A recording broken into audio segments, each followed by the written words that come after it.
You're going to have to ask yourself a couple of questions by the end of the program. Why would our schools leave all of this history out? I mean, this is some of the greatest American story that you've ever heard. Why would they do that? And it's everywhere. You just don't know where to look. If you take a look at the revolutionary paintings of revolutionary times, here it is. This is the Boston Tea Party. Bunch of white guys, and then these people strangely looking like Indians, and they're not. But that's it. Not a lot of racial diversity. If you watch movies, one great movie. This is John Adams. You watch John Adams, and you don't see a lot of racial diversity. I'm currently watching Johnny Tremaine. This is.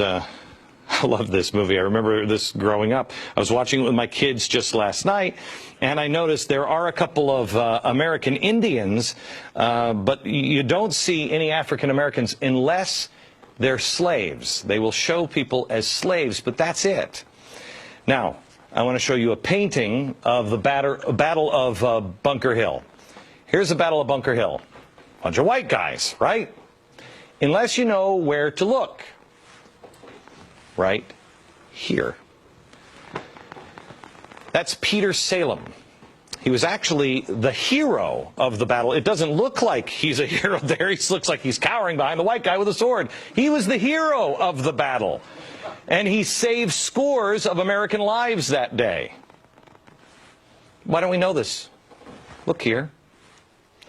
African American. Helping row the boat across. You know what his name was? Prince Whipple. He fought alongside Washington during the Revolution. Take a look at this one. This painting of, this is the Marquis de Lafayette. If you look at this, you just think, oh yeah, and then he made his slave dress up like I don't know what. But that's what you would think, right?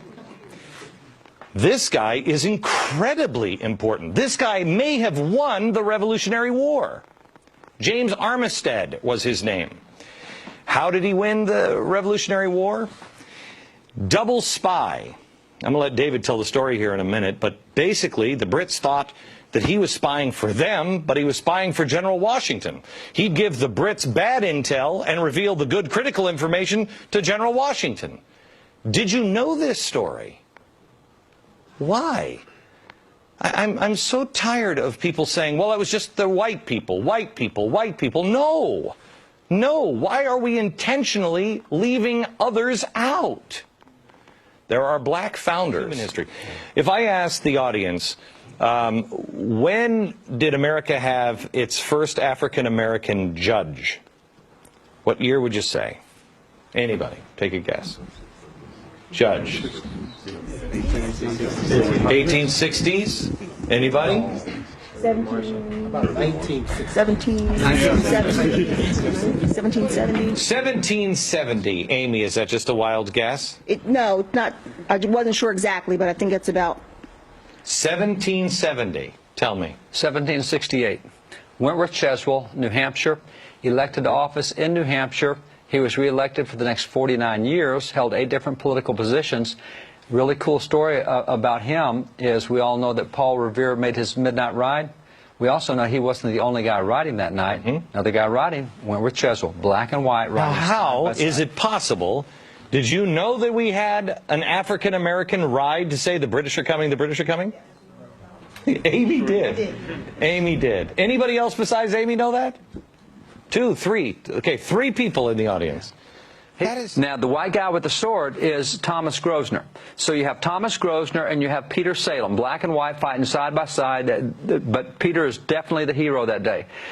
1817, this painting is done, and all the way up until the 1980s, we knew that that was Peter Salem, the hero of Bunker Hill. 1980s, the professors got together and said, oh, no, that's not Peter Salem. We think that that's Grosvenor's slave is who that is. It's not Peter Salem. Oh, you're kidding. No, in the 80s, they changed that from Peter Salem to Grosvenor's slave, Asaba. And that's what they say, oh, no, it's not Peter, it's Asaba Grosvenor, it's his slave.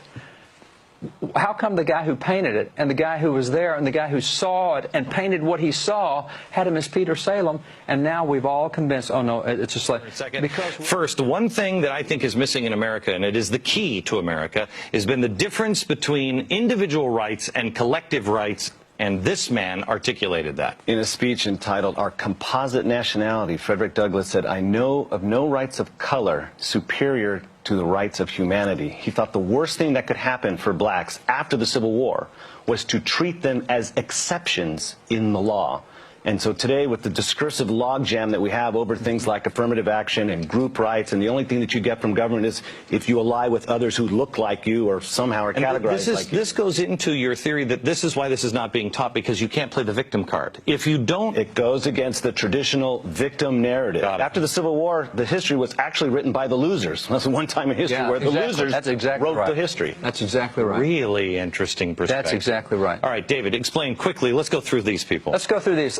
This guy right here, this is Lemuel Haynes. Lemuel Haynes is a soldier in the American Revolution. He's a black preacher. He's the first black preacher ordained in America that was a pastor of a white congregation in Vermont, Massachusetts, New York, several places. A black professor in black a preacher, white... That's right, in a white church. Yeah, black minister. Black minister in a white church in 4 different states. He was ordained in the Congregationalist denomination in 1785. He's the first black to receive a master's degree in America. He got that in 1804 from Middlebury College. So Lemuel Haynes, every year on Washington's birthday, he preached a special sermon about George Washington, his commander-in-chief, in all of his churches where he was. So we don't hear about Lemuel Haynes.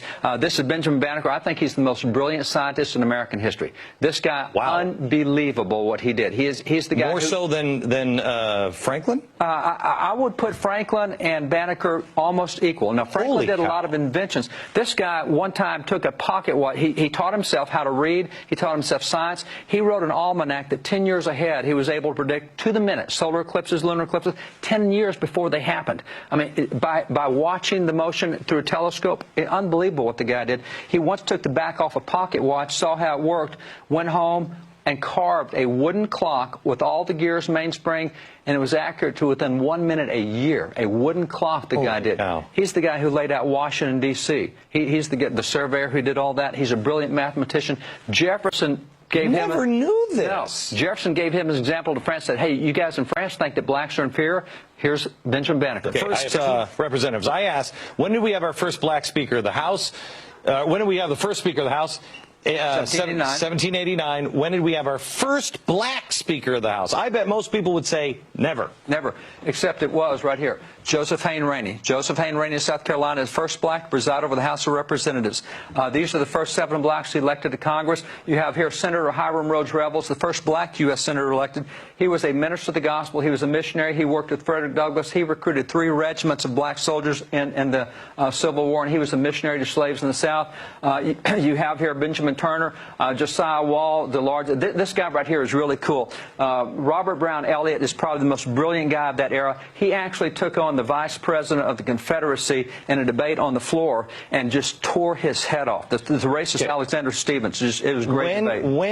When did we turn? Were these guys proud Americans, or did they say this is the epitome of what we were just talking about. These were individual guys. Half of these guys taught themselves to read. Half of these guys were slaves, and 5 years later they're sitting in Congress. And as slaves, it was a capital offense to learn to read. So these guys in 5 years, and I'll guarantee you read their speeches and records of Congress, you better have a dictionary and a thesaurus in both hands, because you want to understand the language they use. It is so brilliant what these guys did. But were they there to say the white man is bad and the America is bad? No. And these guys were Richard Allen. Let me go back here. Richard Allen had been in slavery. Richard Allen was in slavery, and he held no bitterness at all. He says God would not allow bitterness even in Joseph when he was in prison. Do you think God will allow it in us? He said, we can't have bitterness. He said, by the way, there were some whites who held us in slavery, but it's whites who are working for our freedom. I mean, these guys had no bitterness. They wouldn't allow it.